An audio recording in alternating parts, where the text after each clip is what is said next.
السلام عليكم. بسم الله والصلاة والسلام على رسول الله. ليه مش بننجح في تحقيق أهدافنا؟ سألت ناس كتير قوي من الناس اللي أنا بتعامل معاهم، وخدت خبرات وتجارب من أصحابي مروا بيها عشان أطلع لك ببعض الأسباب اللي بتخلي الناس ما تنجحش في تحقيق أهدافها. هنناقش الأسباب، وإن شاء الله لو في حاجة منهم أنت بتعملها في حياتك هنبعد عنها عشان ربنا يكرمنا ونوصل إن احنا نحقق أهدافنا. يلا بينا على الأسباب.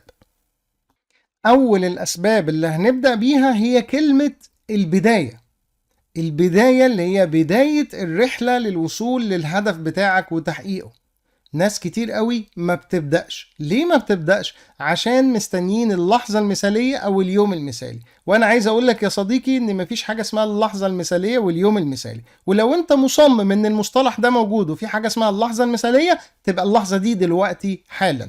عايز تبدأ، ابدأ دلوقتي حالا. ناس كتير جدا تيجي تكلمه يقول لك بص انا من بداية الشهر هبقى واحد تاني، بص والله انا السنة دي ملخبطة خالص معايا وانا اوت بجد، وهبدأ افلتر حياتي واظبط الاداء من السنة الجديدة هتشوف اسامة تاني خالص في العبادة بقى وفي المذاكرة وفي تعاملي مع الناس. اصبر بس عليا، تبدأ السنة وهبدأ بقى الشخص اللي هو. طبعا هنا يا شباب الشخص ده لما بتيجي بقى السنة الجديدة واليوم الموعود اللي هو مستنيه، عشان هو عنده العادة بتاعة الانتظار دي، ايه اللي بيحصل؟ هيلاقي ان هو لسه عايش في ضغوط ومشاكل، لان احنا مش عايشين حياة وردية، وهيدور على يوم مثالي تاني. يعني مش هينفذ في اليوم ده لانه اتعود على ان هو يستنى يوم مثالي واليوم ده ملوش وجود. هيبدأ يدور على يوم تاني وتالت ورابع، وهيمشي في الدوامة دي وهيوصل ان هو مش هيبدأ نهائيا. حضرتك عايز تبدأ لتنفيذ فكرتك او عايز تبدا شغل او تبدا اي حاجه، ابدا دلوقتي حالا. هي دي اللحظه المثاليه لو انت مصمم على المصطلح ده. هتقولي والله انا دلوقتي عايش في مشاكل وقلق ودماغي ملخبطه. هقولك ان انا ما طلبتش منك تشتغل على فكرتك بكل طاقتك، وما طلبتش منك تسحم يومك بالفكره اللي انت عايز تنفذها وتلغي حياتك كلها. انا قلت لك بس ابدا، just start. يعني اعمل تريجر للفكره. مجرد تفكيرك في الحاجة اللي انت عايز تعملها ده اسمه بداية. ممكن النهاردة تفكر بس، قاعد كده مع نفسك فكرت بس كده انت بدأت. ممكن بعد يوم او اتنين تبدأ بقى تقوم تقعد على الكمبيوتر وتكتب كل الافكار بتاعتك دي وتبني بلان. ممكن بعد يوم في اتنين تبدأ تعمل حاجة تالتة. تبدأ الفكرة او الهدف اللي انت نفسك توصل له بيشدك ناحيته، وهتبدأ تكمل لو عملت كده. لكن طول ما انت مستني اليوم المثالي او اللحظة المثالية عمرك ما هتبدأ، وطبيعي ما دام ما بدأتش فمش هتمشي طبعا ناحية الهدف بتاعك. انت شغال مبرمج وعايز تشتغل في شركة عالمية، ده الهدف اللي انت نفسك توصل له. لو حطيت الهدف ده قدامك كهدف كبير جدا ومفيش اهداف قبله، هتتعب جدا جدا واحتمال كبير متعرفش توصل لهدفك. زي ما في مشكلة كبيرة جدا بنقسمها لمشاكل صغيرة بمبدأ ديفايد اند كونكر او فرق تسد. ان انت عندك مشكلة كبيرة او قسمتها لمشاكل صغيرة، فضلت تحل المشاكل الصغيرة، حليت دي وحليت دي وحليت دي، اكتشفت في الاخر ان انت حليت المشكلة الكبيرة. الاهداف لازم تتعامل نفس المعاملة. عندك هدف كبير جدا، انت اصلا دلوقتي مش شغال وحلمك تشتغل في شركة عالمية زي جوجل مثلا او مايكروسوفت، فده الهدف الكبير. تعال بقى حط قبليه اهداف صغيرة عشان كل ما توصل لهدف وانت ماشي ناحية الهدف الكبير، الهدف ده يفرحك وتحس بالنجاح ويحمسك تروح على الهدف اللي بعده. اول هدف اصلا ان انا اشتغل. انا اصلا قاعد مش شغال، مجرد ما اشتغلت فرحت وحسيت بالنجاح، وهبدأ ادور على الهدف اللي بعده، ان انا ابدأ اشتغل في شركة كبيرة شوية. بعد ما اشتغل في شركة كبيرة شوية، ابدأ اشتغل في شركة مالتي ناشونال اكبر منها بمرتب اعلى وحياة اجمل وكل حاجة مختلفة. بعد كده ابدأ اشتغل في شركة جنب الشركة العالمية اللي نفسي فيها. بعد كده ابدا اخد الكورسات اللي هتأهلني ان انا اروح للشركة الكبيرة دي. بعد كده اقدم في الشركة. تقديمك الشركة ده هدف، مجرد التقديم وحتى لو اترفضت بتعرف الاسباب، ده اسمه هدف واسمه حاجة تفرحك من ضمن رحلة الوصول للهدف النهائي ورحلة الوصول للنجاح. بعد كده تعرف المشكلة عندك وتحاول تعالجها وتطور من نفسك وتروح تقدم في الشركة لحد ما ربنا يكرمك وتشتغل ويبقى انت وصلت للهدف الكبير. بس وصلت له بعد ما عديت على اهداف كتير جدا فرحتك وحمستك انك تروح للاهداف اللي بعدها. فحاول تخلي الهدف الكبير بتاعك تحتيه اهداف اصغر منه، ومفيش هدف ابدا في العالم ما تقدرش تلاقي اهداف اقل منه او اهداف اصغر منه تعدي عليها عشان توصل له. من الأسباب المهمة جدا التقليل من هدفك. كنت بتعامل مع ناس كتير بياخدوا دبلومات وعايزين يتعلموا ويبقوا مبرمجين. كنت بشوف منهم ناس بتذاكر الوقت المذاكرة الطبيعي وبيتعبوا وبيطلع عينيهم فعلا عشان يوصلوا، وربنا يكرمهم إن شاء الله ويوصلوا لأهدافهم. على النقيض كنت بلاقي ناس بيقول لي انا والله لما بفضى بذاكر نص ساعه كده في اليوم، والله بقالي اسبوع ما جيتش جنب المذاكره، ما فتحتش الموقع ولا صممت ولا عملت اي حاجه. الشخص هنا يا شباب لو هو عنده ظروفه فمعذور، عنده ظروفه مفيش وقت يذاكر. لكن لو هو شخص عادي ويومه عادي وهو مش مدي للمجال حقه او بيذاكر له نص ساعه في اليوم، فهنا حضرتك هو بيستهين بهدفه، هو هنا بيقلل من هدفه، مش فارق معاه. بالتالي حضرتك عشان تحقق هدفك انت محتاج تشوف قد ايه الهدف ده مهم بالنسبه لك، لانه ناس كتير جدا عندها اهداف ومش مهمه بالنسبه لهم، مش حاططها من ضمن اولوياته. في واحد حاطط هدف قدامه ده مساله حياه وموت، وفي واحد تاني حاطط هدف بص اما افضى بس ابقى افكر فيه. ففكر كده مع نفسك، الهدف بتاعك مهم وحياه وموت، ولا لما يجيلك مزاج كده تفكر فيه؟ من المشاكل اللي ما بتخليكش تحقق اهدافك او ان انت توصل للنجاح انك ما بتقيمش نفسك. كل فترة بتشتغلها لازم تقيم نفسك، لازم تعرف انت بتتقدم ولا بتتأخر. لو انت بتتقدم كان بيها تحافظ على التقدم ده، او حتى لو رجعت شوية تعرف ان انت ما زلت في السليم. لكن لو انت حاسس ان انت بتستهبل او بتستعبط لازم تقف وقفة مع نفسك، ونرجع بقى نشوف هل الهدف بتاعي ده مسألة حياة وموت وانا محتاجه ولا لا. عشان لو محتاجه وبناء على التقييم اللي انا شايف نفسي ما بنجز، ابدا اضغط على نفسي عشان انجز. قيم نفسك، ده اللي بيحصل في الشركات وفي كل انواع البيزنس، مديرك او التيم هم اللي بيقيموك، فحاول تتبع نفس المبدأ وانت اللي تقيم نفسك. قيم ادائك، لو لقيته حلو جدا كافئ نفسك واحتفل وحس ان انت فعلا بتعمل حاجة محترمة. لقيت نفسك بتستهبل بتقلل من المجهود، يبقى اقف مع نفسك وعاتب نفسك وحاول تكمل بالريتم السليم اللي يخليك تمشي ناحية هدفك وربنا يكرمك وتعمله. تعال نتكلم عن الحاجات اللي بتلهيك وبتضيع لك وقت. في اليوم العادي خالص بتلاقي حاجات كتير جدا بتضيع لك وقت، مشاكل، جدال، سوشيال ميديا، كل الكلام ده. لو انت ما عندكش اهداف تشتغل عليها فعادي خلاص، انت ضيعت وقت هنا عشان ما كانش فيه حاجة تانية تعملها. لكن هنا الوضع مختلف، اتفقنا ان انت عندك هدف والهدف ده مسألة حياة او موت، ونفسك توصل له عشان حياتك تتغير وتبقى في مستوى تاني وحياتك تبقى افضل بكتير.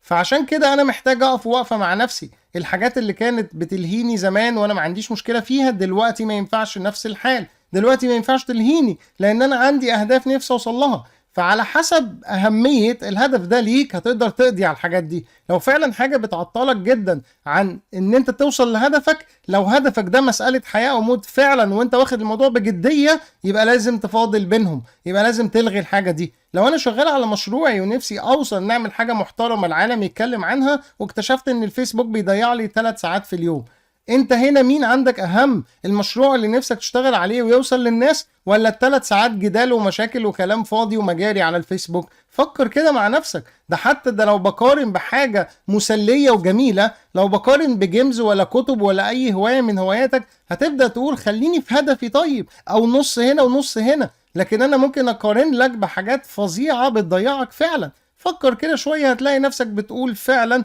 طز في الحاجات دي وخليني في الهدف بتاعي، ده اهم من اي حاجة. من اكتر الحاجات اللي بتخليك ما تحققش اهدافك وبتعمل لك مشاكل في الحياة عموما هو موضوع التفكير الكتير والشغل القليل. التفكير لو كان في الصالح فهو حاجة عظيمة جدا، بتبني بلان معينة تساعدك في ان انت تنفذ الشغل على اجمل وجه، فده شيء جميل. لكن الناس اللي بتفضل تشتت نفسها، بيفكر في الفاضي والمليان، بيجيب مشاكل من المستقبل مش هتيجي دلوقتي ومش وقتها، بيجيب تجارب كان المفروض يشتغل عليها، بيفضل يفكر في التجارب ويستنتج حاجات غلط وهمية مش بالضرورة كانت تطلع كده. الشغل هنا هو افضل حاجة. الشغل هيساعدك ان انت ما تفكرش كتير لانه التفكير الكتير بيخليك تكسل عن الشغل. الشغل هيساعدك انك تقضي على المشاكل الوهمية والحاجات اللي لسه ما جاش دورها، الحاجات اللي في المستقبل. تخيل معايا انك شغال على حاجة وحليت مشكلة على طول اول ما جت قدامك، لكن لو كنت انت عمال تفكر والمشكلة جت قدامك وانت بتفكر هتكسلك عن ان انت تشتغل. فافضل حاجة انك توازن بين التفكير والشغل. مشكلة الثقة بالنفس، عندي هدف والحمد لله وكله تمام، لكني مش واثق في نفسي هقدر انفذ الهدف ده او انجح فيه ولا لا. اعمل ايه؟ هل اروح لحد بتاع تنمية بشرية يشجعني يقول لي انت جامد انت بطل عاش قوم يا بطل؟ طبعا لا. انت محتاج حضرتك انك تتقيم، محتاج تشوف حد مقرب ليك تكون بتحبه وبتثق في رأيه وتعرف ان هو فعلا مش هيكذب عليك في حاجة، ويقيمك بشكل سليم وبدون مبالغة عشان يساعدك. اما يقولك ان انت جامد ومش عارف انت ليه مستقل بنفسك ومش واثق في نفسك فتفرح وتطمن، او يقولك على فكرة انت انسان عادي جدا وبتعمل المطلوب منك، مش محتاجة خالص انك تقلل من ثقتك بنفسك فبرضه تطمن، او يقولك ان انت عندك مشاكل وفي حاجات كتير بتعملها غلط. وهنا بقى حضرتك نعرف المشكلة عشان نعالجها ونبدأ نعمل الحاجة بالشكل السليم. كل اللي هيحصل ده مبني على ايه؟ او ان احنا ازاي نقضي على قلة الثقة بالنفس بان احنا نتقيم. اتقيمت التقييم السليم هتعرف منه يا اما انت جامد وتكمل، يا اما عندي مشكلة اعالجها وبرضه اكمل باذن الله. خليك واقعي في الاهداف. انا قلت لك من شويه ان انت عايز تشتغل في شركه عالميه وان ده هدف كبير جدا وبتحط اهداف قبليه عشان تمشي عليها وتفرح وتحمسك للاهداف اللي بعدها. ده كله عظيم، لكن ما ينفعش في البدايه ان انت تكون خيالي. ما ينفعش تحط هدف ان انت عايز تبقى مثلا من اغنى 5 في العالم. بص، مفيش حاجه بعيده عن ربنا، وربنا سبحانه وتعالى قادر على كل شيء. ده كله كلام عظيم، بس لازم يبقى فيه تدرج في الاهداف. انا دلوقتي ما ينفعش اول ما ابدا حياتي وانا اصلا مش شغال ولسه مشتري كمبيوتر بالتقسيط وابقى عايز ابقى من اغنى 5 في العالم. ده كده اسمه خيال ومش منطقي وهيتعبك.